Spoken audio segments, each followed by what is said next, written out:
Hey, what's up guys? I'm back with another video। तो इस video में आज हम चर्चा करने वाले हैं iPad Touch 7 जनरेशन के बारे में, जो कि अगले ही महीने इंडिया में लॉन्च होने वाला है। तो उसके बारे में सारी इन्फॉर्मेशन होगी इस वीडियो के।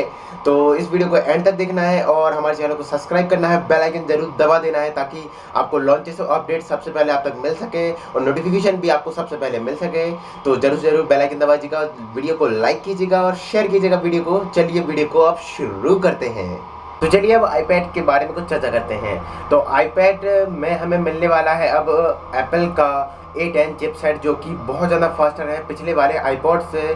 और ये वाला प्रोसेसर है, चिपसेट है, जो हमें iPhone 7 और 7 प्लस और 2018 के मॉडल्स में देखने को मिला था। और ये बहुत ज़्यादा फास्टर है, 2 टाइम फास्टर है ये वाला चिपसेट। तो अच्छी बात है कि इसमें अच्छा इम्प्रूवमेंट करके भेजा गया है। और सबसे इसकी मेन हाईलाइट है कि जो इसमें हमें बैटरी मिलने वाली है वो बहुत ज़्यादा स्ट्रॉन्ग बैटरी मिलने वाली है, अप टू 40 आवर्स तक चलने वाली है स्टैंड बाई टाइम में। और इसका अगर आप कंटिन्यूस यूज़ करेंगे, वीडियोस वगैरह या म्यूज़िक वगैरह सुनेंगे, तो ये सिर्फ 6 to 8 आवर ही चल पाएगी। तो ठीक ही है, एप्पल की बैटरी क्योंकि कम ही चलती थी, पर इसमें भी ठीक ठाक ही चलती है।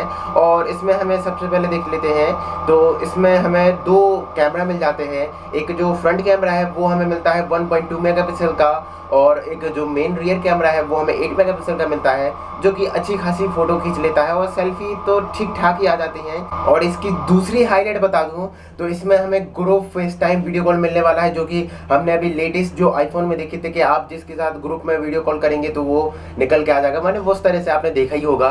और इसकी स्क्रीन का साइज़ मिलता है हमें 4 इंचज़ का, जो कि आईफोन SE में देखने को मिला था। और इसकी स्क्रीन में भी पिछले वाले आईपॉड से बहुत ज़्यादा इम्प्रूवमेंट किए गए हैं और इसमें बहुत ज़्यादा अच्छे ग्राफिक्स वगैरह देखने को मिलेंगे, जो कि आपको बेहतर एक्सपीरियंस देगा इसमें। तो ओवरऑल सारी चीज़ें ठीक ही थी इसमें, क्योंकि इसमें प्रोसेसर भी अच्छा मिला हमें, चिपसेट भी बढ़िया है, कैमरा वगैरह भी ठीक ठाक ही है, और इसका वेट वगैरह भी बहुत ही अच्छा है और थिकनेस भी बहुत कम है, 6.1 mm का है, जो कि बहुत ही पतला होता है। और हमें बैटरी लाइफ भी ठीक ठाक मिल जाती है, इसमें कई सारी चीज़ें मिल जाती हैं। ऑन द गो आप यूज़ कर सकते हैं इजीली, या आप कहीं ट्रैक पर जा रहे हैं, कहीं पर जा रहे हैं, या वर्कआउट कर रहे हैं, या कुछ भी कर रहे हैं, या ट्रैवल कर रहे हैं, उस टाइम पे आपके लिए ये बहुत अच्छा साबित होगा। और आपको ये नया वाला iPod टच आपको 3 रैम वेरिएंट में मिलने वाला है। पहला है 32 GB RAM variant, 128 GB RAM variant और 256 GB रैम वेरिएंट। क्योंकि पिछले वाले जो iPod थे उसमें 256 GB रैम वेरिएंट नहीं दिया जाता था, पर इस बार इन्होंने नया निकाल के दे दिया, तो अच्छी बात है। बट उसकी प्राइस भी तो बहुत होगी। तो चलिए अब सबसे पहले देख लेते हैं, प्राइस देख लेते हैं, क्योंकि ओवरऑल सारी चीज़ें तो ठीक ही थी, सारी चीज़ें आपको सही मिलती हैं इसमें। बट अब इसकी सबसे मेन जो चीज़ है प्राइसिंग के बारे में, जिसको देखकर सभी लोग घबराते हैं, क्योंकि एप्पल के प्रोडक्ट्स होते हैं वो ज़्यादा एक्सपेंसिव होते हैं। तो अब देख लेते हैं इसकी प्राइस कितनी है। चलिए अब देख लेते हैं इस iPod की क्या प्राइसिंग रहेगी।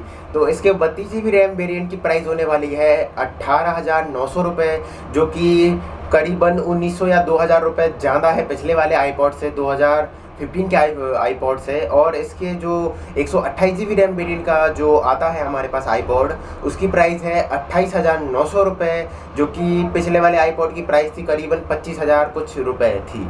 तो बहुत ही ज़्यादा इस बार इंक्रीज की गई है, क्योंकि इसमें कई सारी चीज़ें इंप्रूव की गई हैं, ग्राफिक्स वगैरह, स्क्रीन वगैरह और चिपसेट वगैरह। तो इसकी प्राइस थोड़ी हाई होनी थी, बहुत ज़्यादा महंगा है। पर ये अब जो आपकी पसंद है उसी के हिसाब से लीजिए, जो आपकी रिक्वायरमेंट है आप वो ले सकते हैं। और दूसरी चीज़ बात कर लेते हैं कि ये अभी तक इंडिया में लॉन्च नहीं किया गया है, बट ये अप्रॉक्स 29 से ज़्यादा कंट्रीज़ में लॉन्च हो चुका है और इंडिया में अगले महीने लॉन्च होने वाला है। अब देख लेते हैं कब तक लॉन्च होता है। इसकी डेट भी अभी फाइनल नहीं की गई है कि अगले महीने या और बात किया जाएगा इसको लॉन्च, या डेट फिक्स नहीं की गई है अभी तक। मुझे ये समझ में नहीं आता है कि इंडिया में क्यों नहीं करते हैं सबसे पहले लॉन्च। यार साथ साथ में करो ना लॉन्च, क्या दिक्कत है, इंडिया में कोई लेगा नहीं क्या? अब ये बात आपको कैसी लगती है कि इंडिया में लॉन्च करना चाहिए पहले या बाद में होना चाहिए? जो कुछ भी आपकी राय है कमेंट में ज़रूर बताइएगा।